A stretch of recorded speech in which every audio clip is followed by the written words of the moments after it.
Ladies and gentlemen, welcome to Somewhat Scholarly. My name is Alan Hibbard, and today we are exploring the question, what makes Bitcoin digital gold? You know, there are a lot of different ways to explain what Bitcoin is, and a very common one is to just say, it's digital gold, right? It's a very simple way of explaining what Bitcoin is. But is that an appropriate comparison? Some people say it's not digital gold, it's something else. But, I think it's actually pretty good. And in this video, you're going to see why. So we're going to go through the stuff on the board. I've got 10 things here.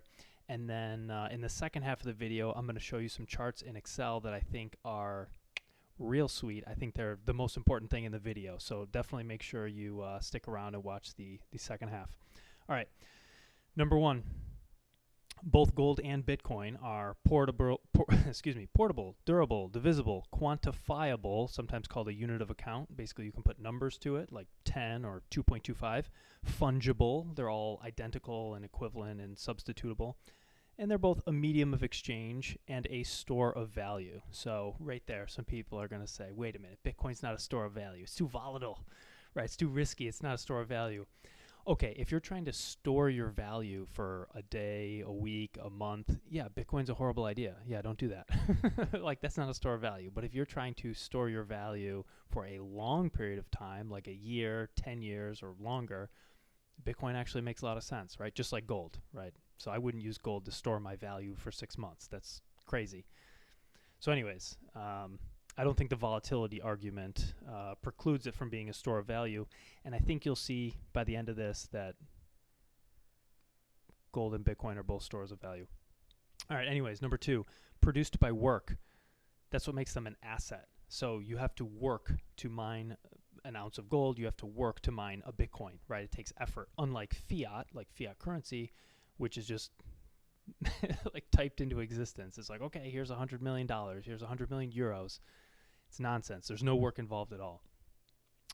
Okay, number three. Oh, so I have this battery here for energy. It's really, money, gold, Bitcoin. It's a store of economic energy. So the energy required to mine a new unit is going to stay in that unit, indefinitely. And it might even increase, which is an explanation for a different video.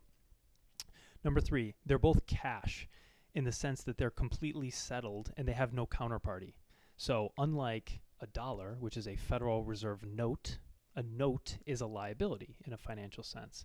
So it's a promise to pay. So the Federal Reserve is promising to pay you real money, right? The piece of paper, the dollar, isn't the money. But if you take it to a Federal Reserve bank, they'll give you the money. Except they did away with that promise in 1971. And so now it's called a note, but they're not promising to give you anything, right? They're promising to steal from you. That's a subject for a different video as well. But basically, gold and Bitcoin are completely settled. There is no counterparty risk. You don't have to worry about anybody breaking your promise because there's no promises. So that's a very important thing. They're both secure. In other words, they're hard to counterfeit. You can't fake them. You can't double spend them and so forth. They're both decentralized, meaning anyone can take any role in those systems, networks, economies, and so forth. So anyone can go out and mine a Bitcoin. Anyone can go out and mine gold. You can go anywhere in the world. There might be laws against it, but that doesn't mean it's physically impossible, right? You can do it. It just might be illegal. However, if I try to make a dollar, it's not a real dollar. It's a counterfeit dollar. Right, it's also illegal and it's counterfeit. So two strikes. But in the case of gold and Bitcoin, you can make a real ounce of gold. You can make a real Bitcoin. It just might be against the rules. So anyways, since they're decentralized networks, anyone can take any role at any time. And what's very interesting about that is since it's real money, everybody has a choice every day to either make money or earn money. So if you have some skill, you can go out and work a job or do something to try to earn money. But if that's a problem for you for whatever reason or you don't like it, you could go out and make money instead. You could make new units. In other words, you could go mine gold. You could go mine Bitcoin and use your time and energy for that. So you have a choice. So you can earn existing monetary units or you can go make new ones. That's really interesting, but you don't have that choice under a fiat system. You've got to go find a way to earn. So it's interesting in that sense. I should also point out, those of you who have been with me for a while have seen this blockchain trilemma, three-way trade-off. I will link to the original video where I discussed that in the description. Basically, there's a three-way trade-off between security, scalability, and decentralization.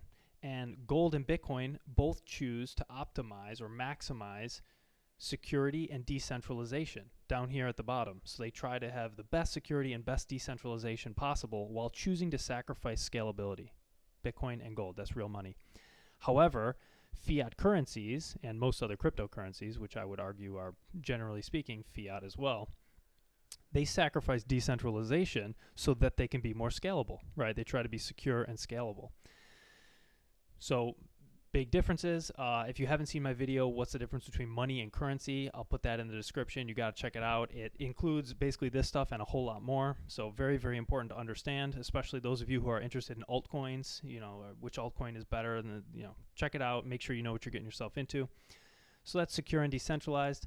Because Bitcoin and gold both sacrifice scalability, that means they're slow and expensive to transact on purpose, right? By design. In other words, it's a feature, not a bug. So it takes a lot of time, money, and energy to move them around. So they're not going to be used in day-to-day commerce, as themselves. They might be used, layer 2 technologies and so forth, like gold certificates or, basically promises to pay gold or promises to pay Bitcoin. We will definitely see those show up. Okay, number 7. Bitcoin and gold are both universal, and I've got an asterisk here, which I'll come back to.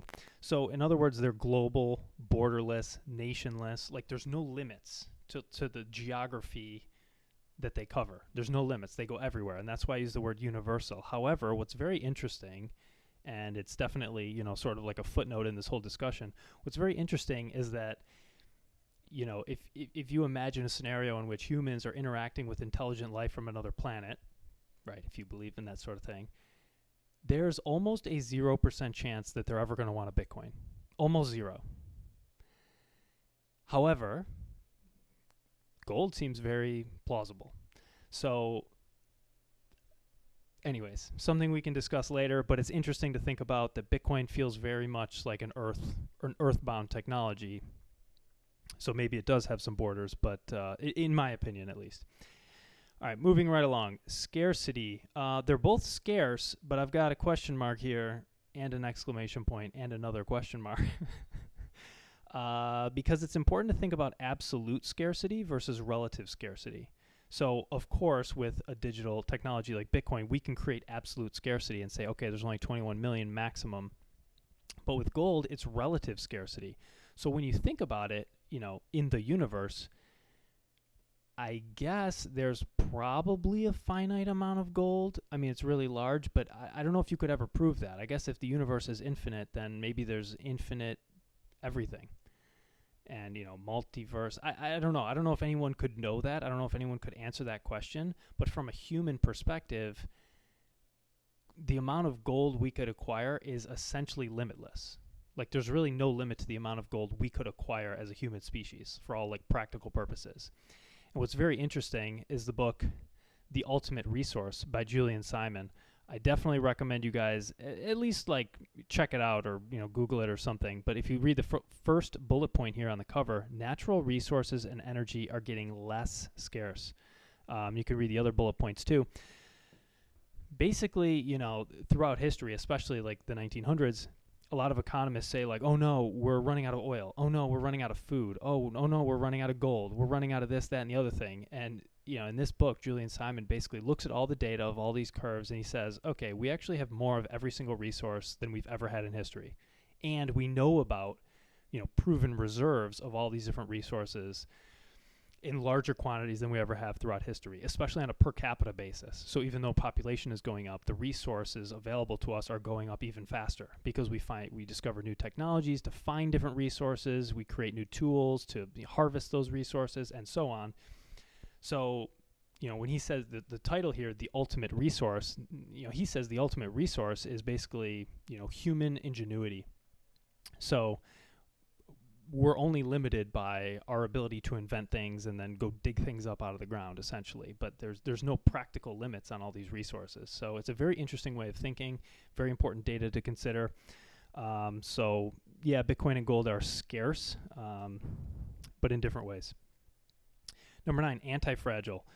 In other words, they get stronger when they're stressed. So if you try to, attack gold, let's say, or if you try to, be an alchemist and convert lead into gold or whatever, you'll find that it's really hard, arguably impossible. I don't know. But everyone's attempts to attack the gold network, let's say, and, create fake gold and blah, blah, blah, that makes actual gold stronger. You realize, wow, this is actually harder to fake than I thought. And, that means it's more valuable and so forth. Same thing with Bitcoin. When you try to ban it in your country and people keep using it, you're like, wow, okay, it's even stronger. When it crashes down to 1 penny in a day and then bounces back, you're like, wow, I thought this was going to go to 0. It didn't. It came back even stronger. So very interesting to consider. It's hard to make something anti-fragile from the design, but really decentralization is a huge component. And of course, just because something is anti-fragile doesn't mean it's invincible or immortal, right? All these things can die. Like humans are anti-fragile, companies are anti-fragile, but they die eventually, right? So interesting thing to consider, anti-fragility, especially in contrast to currencies, which are fragile. Like they're definitely going to break. So important to consider.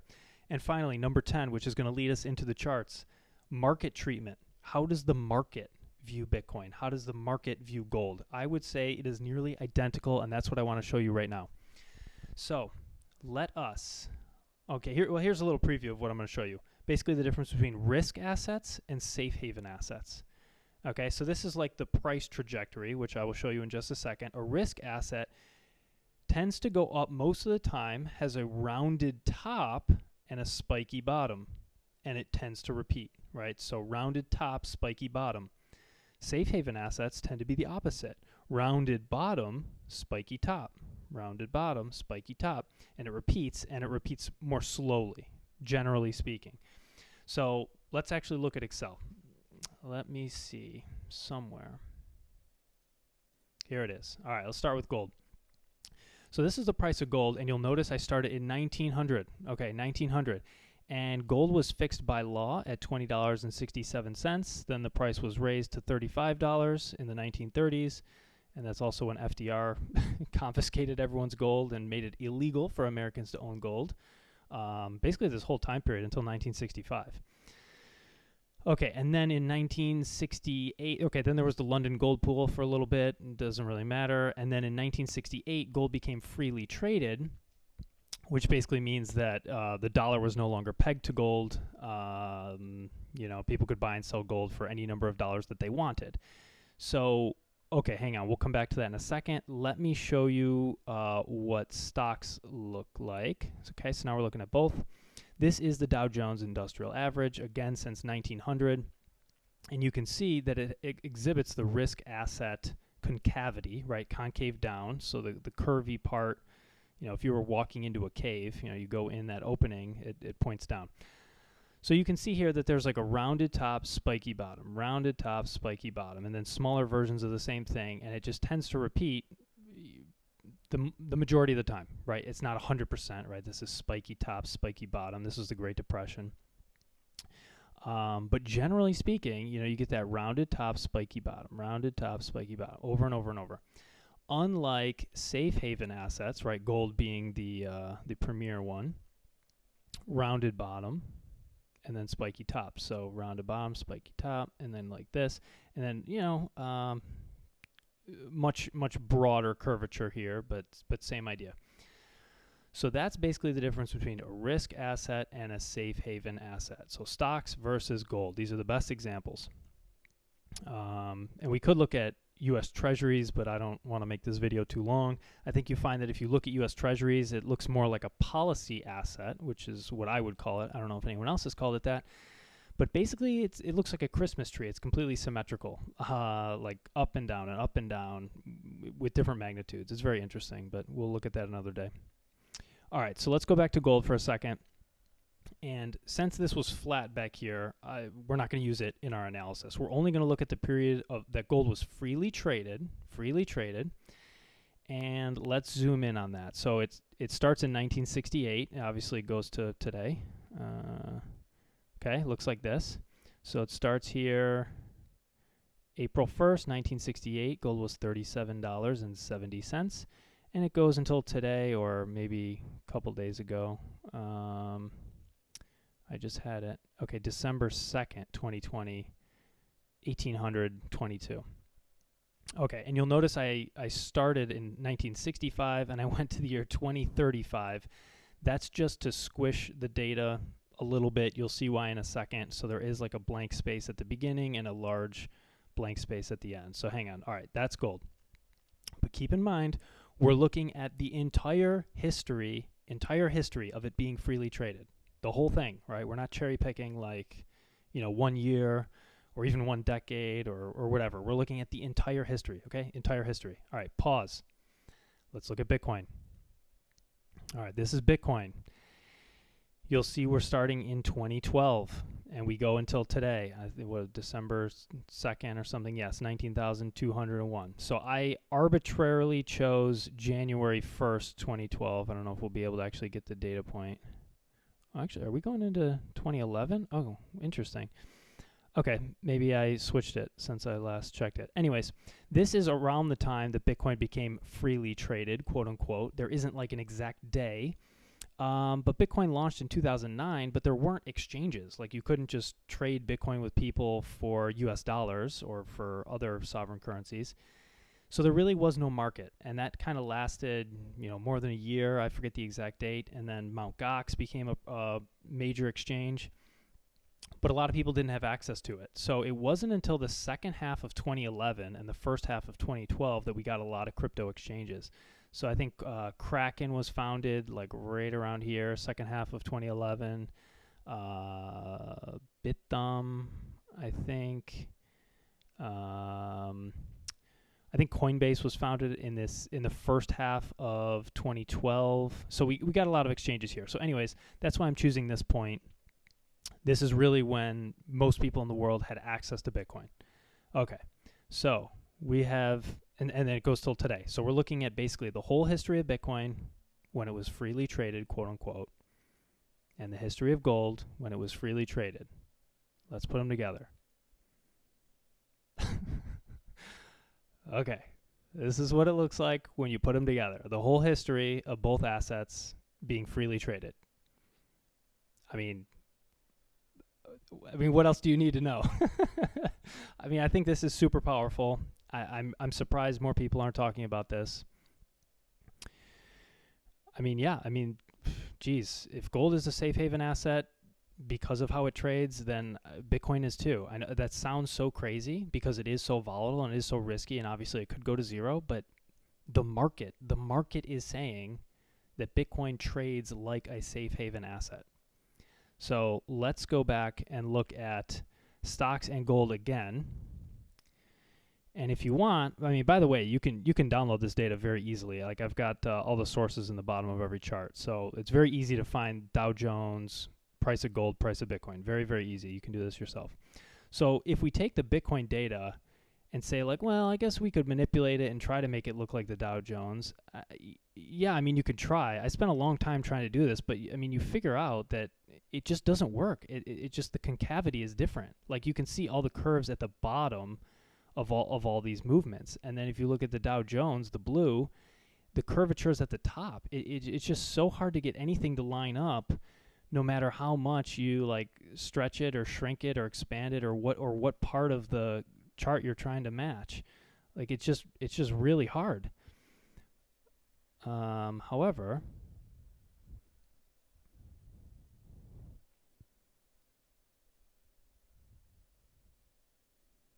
you try to match up Bitcoin and gold, like it's like trivial. It's like so easy. And again, this is their entire price history, right, since becoming freely traded. So, yeah. So guys, I think that's pretty powerful. I think that's pretty compelling. So as we think about, okay, what makes Bitcoin digital gold? My answer to that is the market. The market. The market's opinion includes my opinion, your opinion, grandma's opinion, like everybody, like billionaire, hedge fund guys, homeless people. It includes every single person's opinion on the planet, right? In proportion to how much skin they have in the game. So if you think X is risky, or if you think X is a safe haven, or if you think this, that, or the other thing, to the extent you put money in or choose to keep money on the sideline or bet against, right, bet that something's going to go down, we get the market price. Like that's what it is. It's every single person's opinion on the planet. I mean, like, it's so hard to argue it. So anyways, yeah, that's what the market says. The market says Bitcoin trades like a safe haven asset. I think it's because of these properties here, especially in contrast to these other ones. So hopefully you guys found that informative. Make sure you subscribe and tell your friends. All right, thanks guys. I'll see you in the next video.